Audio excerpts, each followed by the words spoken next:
रहमान रहीम, कभी भी किसी को नीची नज़र से मत देखें।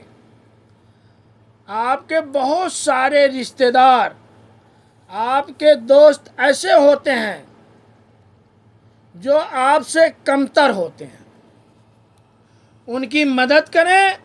आपकी अक्लमंदी है वहाँ शो होगी।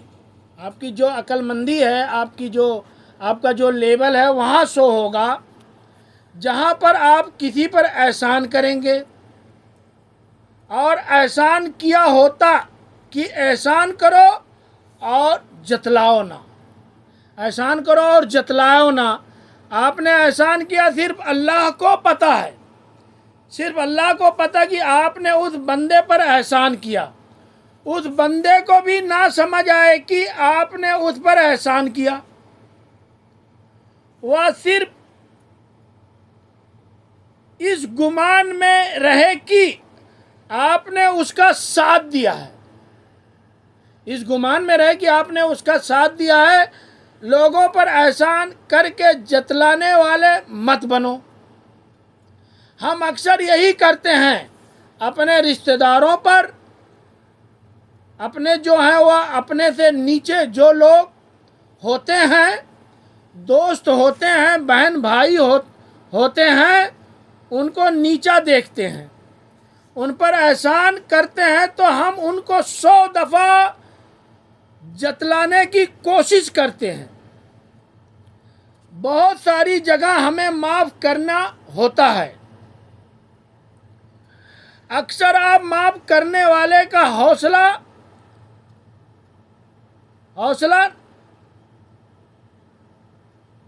नहीं करेंगे तो आप माफ़ नहीं करेंगे।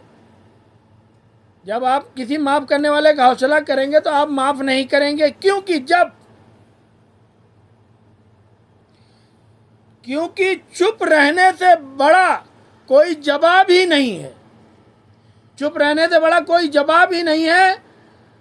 आप किसी की बदतमीजी का जवाब चुप रहकर दे रहे हैं, उससे बड़ी और क्या बात होगी, आपकी क्या शान होगी। बहुत सारे लोग ऐसे होते हैं कि जब तक उनके सामने बोलो ना उन्हें समझ नहीं आती।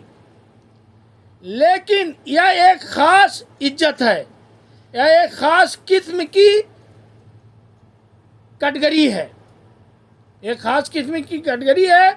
इस तरह के लोगों के साथ आप जो है वह फिर इसी तरह ट्रीट करें जिसने जैसे वह है, क्योंकि सब तो ऐसे ही नहीं होते जैसे वो हैं, क्योंकि सब तो ऐसे नहीं होते। तो आप बहुत सारी जगहों पर जो है वह खामोशी अख्तियार कर लें, ज़रूरी होता है। अगर आप नहीं करते तो आपके लिए मुश्किल होता है, क्योंकि माफ़ करने से बेहतर कोई इंतकाम ही नहीं होता। इंतकाम लेना है, माफ़ कर दो, फिर कभी पलट के ना देखो उस आदमी की तरफ, उस शख्स की तरफ कभी पलट के ना देखो। जिसको माफ़ कर दो उसके ऊपर अपनी महफिल में मत बैठाओ। ये नहीं होता कि माफ़ करने का मतलब फिर जाके उसके साथ महफिलों में बैठ जाओ, फिर बस उनने माफ़ कर दिया का नारा लगाते रहो और कहते रहो कि मैंने उसको माफ़ कर दिया।